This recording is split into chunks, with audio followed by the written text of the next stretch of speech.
My name is Sam Bass, and I was born in Vernon, Texas on January the 6th, 1928. I went to school at the Roanoke High School. That's just out of Fort Worth. And I went all through school there and graduated in 1946.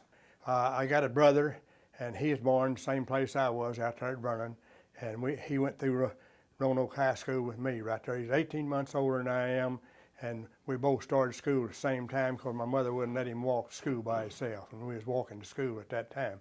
So anyhow, he graduated with me right there, and my mother and daddy lived in Roanoke, Texas, and we lived down in where the Grapevine Lake is. We had 400 acres down there, and we farmed it all with mules. Never had a tractor. Wow. We farmed cotton, corn, and peanuts. Any animal? Yeah, we had about 200 head of cattle. We didn't have no Angus right there, but I was at a sale the other day at my wife's cousin down at Wills Point right there, and they had a big sale down there, all registered black Angus right there, and boy, they sure was pretty right there. So you are very good at raising this cattle, right? Yeah. Ah. So what did you do when you graduated from high school in 1946?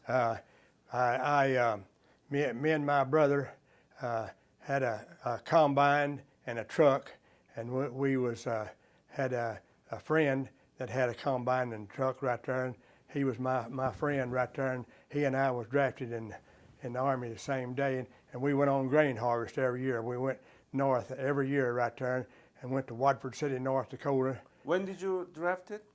I was drafted, yes, sir. When? The 20th of September, 1950. And I liked to got drafted in World War II, but they quit drafting 18-year-olds right there, and my mother was coming from the mailbox out there in the old country home, and she was crying. I went down to see her, meet her right there, and she said, we got papers right here showing that you don't have to report tomorrow right there because they quit drafting 18-year-old boys. Oh, your mom was crying, right? Yeah, Yeah. So she was so happy right there that I didn't have to go. Because my brother, he was already in right there, and that'd been both of us gone. And my dad needed some of us there to help him farm right there, So. Right. So, but anyhow, she was glad that I didn't have to go. Uh-huh. But I was ready and ripe for that Korean deal right there, and I was drafted in 1950. And my friend right there that we went on grain harvest with, Ray Henderson, he and I were drafted the same day out of Denton County right there, and we went to Fort Sill, Oklahoma, and took basic training right there, and shipped out from there. And his unit went to Germany, and my unit was all split up and went all over the United States. And I went out at California and thought I was going to be in a training camp out there, and got out there just about the time they was ending up training right there, and there was 250 right there got their orders to go overseas right there. So we had our draft notice and everything. So anyhow, I stayed out there about 2 or 3 weeks, and so they decided they wasn't going to have a bunch come in for a good while. So they got all of us right there that was left right there, and put us on order, and we shipped out, and we went to Korea from there right there. Okay. Before, did you know anything about Korea? I just heard about it is all right there. I didn't know nothing about it. So you didn't know where it was and what was the... I knew just about where it was at right there because I'd seen it on the map, but I didn't have no idea, what was going on or, what the deal was on it right there. Were you afraid that you going to the battleground and you may lose your life? I knew I was going to the battlegrounds whenever I left California, whenever they was going to ship me out, because they told me to go home on an 11-day deal and come back and report to Camp Stoneman there. And they told me that I would be shipped out to Yokohama, Japan, and I'd be going in as replacements over in Korea right there, where they'd lost so many guys right there. Did you tell your mom that you are headed to Korea? Yes. What did she say?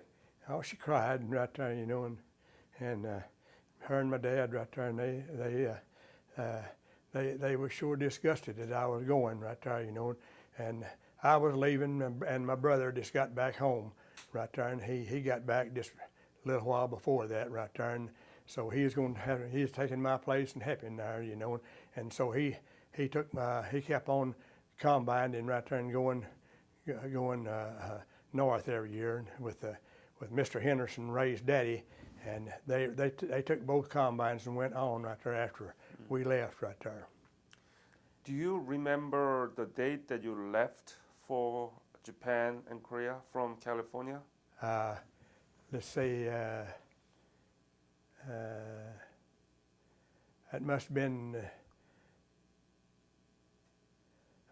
about the last of December, 1st of January, because I got over to Yokohama and the last of January, and I was on the boat 28 days, and I got to Yokohama, Japan, and I stayed there about 10 days, and I went on to Korea from there, and I ended up at Korea on February the 15th, 1951. What was Busan like? How was it? Well, it was kind of a tore-up situation right there, and it had been, you know, it had been bombed and shot up, and fires were still burning on some of the trees that burnt right there, and it was all around there. Seoul and Busan and all right there was kind of jiggered around a little bit. So what happened to after that? After you arrived in Busan, what did you took a train to go somewhere? I took a truck. They picked a good many of us up in the truck, and we took us to the front lines in a truck right there. Then they put so many of us here and so many of us there that was, and they were short-handed, but we still didn't have enough to fill all the vacancies of the boys that got killed and wounded right there. And I was there right there, and I was a corporal, and they, of course, naturally a corporal carried the BAR right there, and I laid fire for a 9-man squad. And whenever I got there, they put me in Fox Company, and then they had about 4 or 5 other guys filled in there, but that wasn't near enough right there. And we was trying to hold position. There was about 102 or 3 of us right there trying to hold position for 242, and counting the radio man and the medic right there. And so, whenever I went on and we fought it out right there, you know, and we'd take a push right there for about 12 days, and we'd push off right there and hit those Chinamans right there, and boy, and I tell you what, they was thicker than flies right there, and had horns and whistles a blowing and telling us it's coming right there, you know. And the more you fired them guns and shot right there, the thicker they come right there. And I mean, it was hard to stop. The only way we got them stopped and slowed down any right there was the American planes come in and strafed the front lines with napalm. I just interviewed George Wolf, and he was in Korea as Air Force, and he was reconnaissance mission, and he told me about the power of Air Force, right? And you just told me about it. Did you see actually the Air Force coming in? Well, yes, because we was about 10 miles off right there, and you could see the planes coming in, and the way they come in right there, the 2 front planes, there's 3 of them, the 2 front planes right there was carrying 85 gallons of napalm, those barrels, and that back one back there had a machine gun, 50 calibers, and they dropped them barrels out, and whenever they dropped the barrels out right there, that machine gun bunch back there would fire into those barrels and make sure they burst right there before they hit the ground right there. And boy, we was off there about 10 miles right there on our lines there, and you could hear some of them squealing like pigs right there, you know, because that was burning so hot and everything, killing them right there. And they slowed them down right there, you know, and so they'd drop another barrel and then they'd fire into it and just keep going, just moved on up the line. Boy, and they covered a good bit of territory with them 285 gallon barrels of napalm. So all Chinese, you were seeing that the napalm, how was it? The napalm, when it exploded, what was it like? Well, it was just, it was just like a big ball of fire. It just, you know, and whenever whenever they hit it right there, it dropped down right there, and the further it got down closer to the ground, the more it exploded right there, and it just exploded into miles right there, up and down that line right there. So were you able to see those things, right? Yes, sir. And you were able to see the Chinese dying? No, Mostly is the enemy? no, the we Chinese? didn't see them dying right there, but we did later right there because we pushed on off. Uh-huh. And we went over a good many of the the Korean and Chinese people right there, and we'd see them laying there, and I had this old boy that was he is a BAR man right there, and he was from Detroit right there, and boy, he was mean, and boy, he didn't have a heart for nobody right there, and we'd walk over them guys right there, and he'd holler, he said, "Reckon he's dead?" And I'd say, "I don't know," right there. I was a squad leader, and I said, "I don't know whether he is or not," right there. And he'd punch that bayonet in him right there to make sure he was dead, and of course he didn't move right there. First one that I wrote back was about, it must have been about 20 or 30 days after I got over there, and the Red Cross was supposed to bring us up paper and pencil to write home on, and it didn't. They never did come up that far on the front lines. They was back, a good bit far back right there, and so I found an old brown piece of paper out in, and it had been wet, and I put it in my pocket and let it dry off, and I wrote to my mother on that right there. And there's a lot of things they'd cut out on you that they wouldn't let they wouldn't let me tell right there. And when I got home, my mother still had that old that letter right there, and she showed it to me. What they say that you cannot write about? Well, you can't tell the place where you're at. You can't tell how many Chinamen you shot or how many you killed, and that's something it's hard to determine right there actually, because I was up on the front line and everybody was shooting 30 calibers and 50 calibers and everything right there, and you could see them a dropping right there, but you didn't know whether you shot any or not. But boy, I was laying the ammo on them right there out of a BAR. Do you still keep that letters? No, the house burnt, and when the house burnt right there, I had lost some pictures and stuff in that house right there. Let's go back to the point where you were captured. Yeah. Where was it and when was it? It was in September of 1951. Might have been last of September, 1st of October. I can't remember the exact date right there. And we was somewhere around the Punch Bowl, Old Baldy, somewhere in there, because we've been fighting back and forth all through that part of the country right there. And can you describe how you end up being arrested by the Chinese? Whenever those Chinese come in and come through, why, the tail end was a little space there because we was short of men, and whenever that little space was left in there, they cut us off right there. All down through that line right there, there was spaces in there that had spaces in it, and they'd cut them off right there, and there was about 4 or 5 bunches of us that got cut off, and when we got cut off, they'd push us on toward out, and they had us outnumbered right there. I could have turned that BAR on them right there, but we never would have lived right there if we had of right there. So but they took us on towards the Chinese line, and they told us that one little Chinese boy could speak English. He told us that we might be headed towards up at Prison camp? Yeah, prison camp right there. So how long were you captured there? We was there about 28 to 35 days. It was gone 41 days in all, but the last 15 of it was walking back to our lines right there. They feed you? Very little. They give us a little bit of rice in one of those little old sacks right there, and it was just very little. And I knew it was going to be a while before we ever got back, and boy, and I was very scarce with it right there. And another thing I didn't like right there, we had our canteens full of water right there, and they told us to pull off our canteens in front of them and turn it up and pour all the water out of them. And so I said, well, that won't be no problem right there. Snow here and everywhere. I said, we can drink ice, and snow and right there to have to quench our thirst.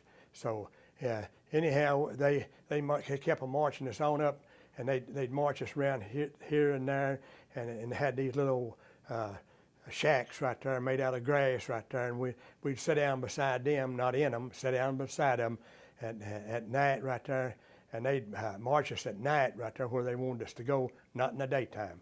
And so whenever we'd march right there, we'd sit there all night long. Morning it was cold right there, sitting in that ice right there, but we lived through it, and it was a hard situation, long fight with a hard stick. Did they beat you? Oh yeah, they tried to interrogate you, and they roughed you up pretty good right there, So What did they ask you? they asked us where was the first place that we started attacking them, and why did we want to attack them for, whenever they had the best living deals as anybody, and they wanted us to come and live with them, and not have that American way of style of living right there, And if you didn't tell them that you wanted to live with them right there, they'd just beat you that much more. Oh. How did you see the Chinese were well equipped? Conditions of Chinese soldiers and their lines. Well, these that had us, there was about 8 or 9 of them that had, and there was 1 or 2 Koreans, and most of them Chinese. They had, out of that bunch, they had one little Chinese boy that could speak English, and they looked very good and everything, but there was one thing I could not understand. As cold as it was over there, they didn't have regular shoes. They had little old tennis shoes, and it looked like to me they'd froze to death. I had them old combat boots on right there, and that's when my feet and hands got froze. To see, is that first winter I was over there. Wow. And you are very lucky to be set free. Oh yeah, and I got we was on a, there was the squad of us was on my squad was on a reconnaissance patrol one time, and it wasn't very long after I got over there, and we was crossing a valley right there, and so reconnaissance patrol is you go till you hit the enemy right there, and that let them know in rear echelon where the enemy was on the front lines. And so whenever we got out there, and here come mortar rounds in, and boy, I mean, they could lay them mortar rounds right in your hip pocket if you wasn't real careful. And we would start out across that valley right there, and we had this black gentleman right there from Jackson, Mississippi right there. It wasn't long until he got to go home, and I bunked in the bunker with him right there. And whenever we went across there, he come over and grabbed my BAR right there and said, "Let's go, Sam. Come on, let's go." And whenever we finally made it over, and none of us didn't get hit. There was 1 or 2 of us got hit by shrapnel. I got hit in the leg right there, and right on the side right here. And so he grabbed my gun and said, "Let's go, Sam." But that shrapnel hit me on the leg, didn't more bother me than nothing. Boy, I mean, I was scared, and I was scared to death right there. There's some of us going to get killed right there. Why do you think that the Chinese soldier let you go? Because whenever they were dropping that napalm, he thought that he was going to, something was going to happen to him right there, And this little Chinese boy told his bunch right there, said, "Let's go." Said, "We're going to get hit by that napalm right there." And they left out, and they went right kind of Annie-Godlin from where them planes was coming in right there. I don't know how far they went right there, but anyhow, whenever they went around a corner, I seen them go around a corner up there, getting behind a bunch of rock right there, and that's the last I seen of them. Do you remember his face? Yes, I remember his face. That big old Korean guy, I remember his face very well right there, because he was looking right at us and had that gun right down on us, and he was closer than me and you right here, And they had us, squatted down in that snow and ice right there beside that little Quonset hut right there, grass deal right there. And they was sitting there. We was sitting down in that right there. And whenever they got the word right there, that little Chinese boy hollered at them and told them, said, "We're gonna have to go right there. That napalm's gonna get us." And when they done that Korean, y'all go. So. If it is arranged somehow, what would you say to him if you are arranged to meet with him again, okay? If let's say that he is still alive and somebody is trying to arrange that meeting with you and that Chinese soldier, what would you say right now? It wouldn't be good right there. So, because he was trying to get me to tell a bunch of lies about the American people and the American lives, the way we was living, and the Chinese and Koreans was living a lot better lives than we were. But he didn't kill you. He was able to kill you behind your back, right? Yeah, but he could have got all six of us. He could have got all six of us right there. If he'd had an automatic weapon, he could have. I don't think that was an automatic weapon. Your friend that was captured together, their name? No. That's something I never did remember, because most of them guys, all them guys was new. They just had come in from the front lines for replacements right there. I do know one thing, one little old boy that was there, he was 17 years old, and his mother had signed for him to join the Army, and he done took his basic training, and he'd been over there a little while, and he was in there with us boys right there, and he told me right there, he said, if my mother was here, she would come and get me. And he was just so pitiful. It was just a pitiful story. What was the happiest moment during your service? Whenever I got my orders to go back to Yokohama, Japan, and ship out home. When was that? When did you leave Korea?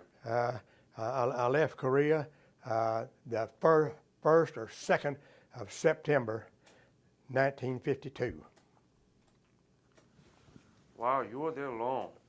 But whenever we went back, we come off the front lines on July the 28th, which was my mother's birthday. And the only Korean division they had come up and took our place right there. And we come back to rear echelon, and most of them guys was going back to Japan. I was platoon sergeant at that time. And when we got back there, they started splitting the guys out and say, you go here and you go there, because this bunch is going to Japan, and this bunch right here is going to Yokohama, Japan, right there to guard prisoners. And I asked them, well, why? I said, I've been over here just as long as Ben Hogan right there. And I said, me and him come over at the same time right there. And I said, that's my buddy right there. And he said, well, he's just a squad leader. And he said, you're a platoon sergeant, and we're going to need platoon sergeants over there to train these guys how to handle these people. So when I first got over there, we checked out 100 guys right there. I went down there at the prison camp down there, and behind those wired eels down there, checked out me 100 and brought them up there, and they had a great big hill up there where the CP was at right there, and they was making a nice roadway going up to it, and we'd take them Chinese and Koreans, and they'd lay them rocks all the way up beside that road right there, and they could lay them just like they was brick right there. You'd think they was brick the way they was laying them right there, and they'd lay them. Then here come a bunch behind them, and they would whitewash them. And boy, you talk about and I stayed there. I stayed over there 22 days. Then my enlistment time of service was coming up, because it was the 20th of September. And by the time I got back to Japan, it was the 1st or 2nd of Japan. And so this sergeant from up on the hill up there, he come down and said, who's in charge of all these men right here? And that squad leader said, Sergeant Bass right there he is. And he says, can you leave these guys just a little while and come here and talk to me? And I said, yes, sir.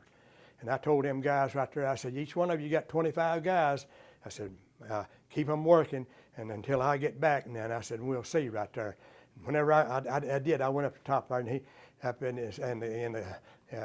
the kitchen up there, and he had me a big steak, baked potato, and fed me, and that's the first meal that I'd got right there since I'd been over there. What people say to you? They was, when we got off the boat there at Fort Lewis, Washington, right there, they was 3,600 of us on that boat, and whenever we got off that boat, I thought I'd be one of the first ones to get off of it because my name was Bass, and they was going by alphabetical order, calling them and going off, and whenever they called my name, I was number 50, and so it was a long time for when I come off the boat and down that ramp right there, you know, and of course they was mothers and daddies and brothers and sisters there to meet their folks right there whenever they come off that boat right there, you know. But I knew my mother and daddy or brother couldn't come right there because, you know, they couldn't afford it. Whenever I was there at Pusan and I was fixing to get on that deal to go to Yokohama, I waved like that and I said, I hope I never see you again. No, and I haven't. Don't care to. No, but you know, if all the guys had hit it as hard as I did over there, and all through the fights and everything right there, they'd be glad to see what I said because I just don't care nothing about seeing it anymore. So what do you think is the legacy of the Korean War and Korean War veteran from your perspective? Well, I think they deserve everything that they can get right there, the American boys right there, you know, for what they went through. I know my feet and hands was froze, and I've been to the VA hospital. They give me all my medications and everything over there. All I got to do is call them in whenever, and I get that appreciation from them. And I got feet and hands froze, and I draw 100% disability. Was it helpful for you to join the chapter? Yes. Why? Well, because whenever I joined the chapter, I never had talked about Korea and all those, getting in among all those guys right there. They was telling one another about this and that, so they'd ask me my stories right there. And, you know, of course, naturally, I was ready to, you know, talk a little bit about it right. Earl Bass, Rowena Bass. I'm Sam's wife, and we have 2 grandchildren, and we have 5 great-grandchildren. He never did talk about his trip to Korea until after we got into KWVA. When we got into KWVA, he began to open up and talk about it. You asked if he ever had nightmares. He cannot stand a war movie. He will have nightmares every time. We have several of our members, KWVA members, have gone to Korea and visited South Korea. I would love to, but I wouldn't dream of it unless he agreed to. Yeah. I mean, he is the one that is holding back. We may someday. Okay. But Would you be willing to talk to your great-grandchildren or great-grandchildren to help him scanning his pictures and Of learn more course. about it and send it to me? of course. You know, some of the stories will just bring tears to your eyes right there, you know, and for the hardships that you went through with right there, you know, and see so many guys get killed right there, you know, and I got 3 Bronze Stars right there for dragging back boys that was wounded and that was killed and wounded, and I'd bring back I'd bring back guys right there in their rifles and hook my arm under them right there and drag them back right there and run the chance of getting killed myself right there. But I couldn't stand to see my buddies laying out there, you know, like that. And the ones that would bring back, it was already dead right there. Little Johnny Adams and the medic right there, he just leave them there right there. And the ones that were still alive right there is the ones he'd work on right there. And we brought back many a guy right there and tried to help in that way right there. And so it was just a hard fight right there, you know, but we still made it right there. And when the 24th Division part of it on the side there, on the side where we was at, right there was up there on Old Baldy. That was one of the hardest fights right there of all, right there, hitting the punch bowl.